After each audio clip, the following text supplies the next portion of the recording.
Video తీసి ఇక్కడ నేను ఇంత కష్టపడి నీళ్ళు నింపుతుంటే మా చూడండి ఇక్కడ నాకు చెప్పకుండా చాయ్ తాగుతున్నది దొంగ బుద్ధులు చూడండి. ఈరోజు నీకు పతంగి ఇస్తాడు కదా, నీకు పతంగి ఇయ్యని మాన్ చేయను. చూసా ఈరోజు పతంగి ఎట్లా ఎక్కిస్తావు చూద్దాం. అడిగినా ఇచ్చిరా 100 రూపాయలు?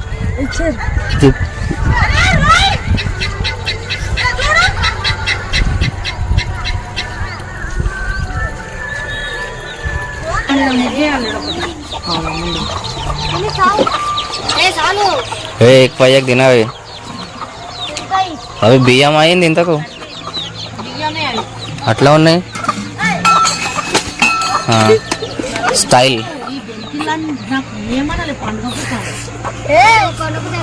పతంగ్ ఏడికెళ్ళి కొనుక్కొచ్చినారు? అది రోడ్డు మీద ఉన్నాయి ఆ పతంగులు. అవి ఏడికి తాత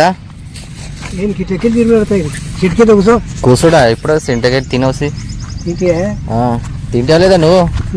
సో గైస్ మా వీడియో నచ్చితే లైక్ చేయండి, షేర్ చేయండి, కామెంట్ చేయండి. సో మా ఛానల్ని సబ్స్క్రైబ్ చేసుకోవడం మాత్రం మర్చిపోకండి.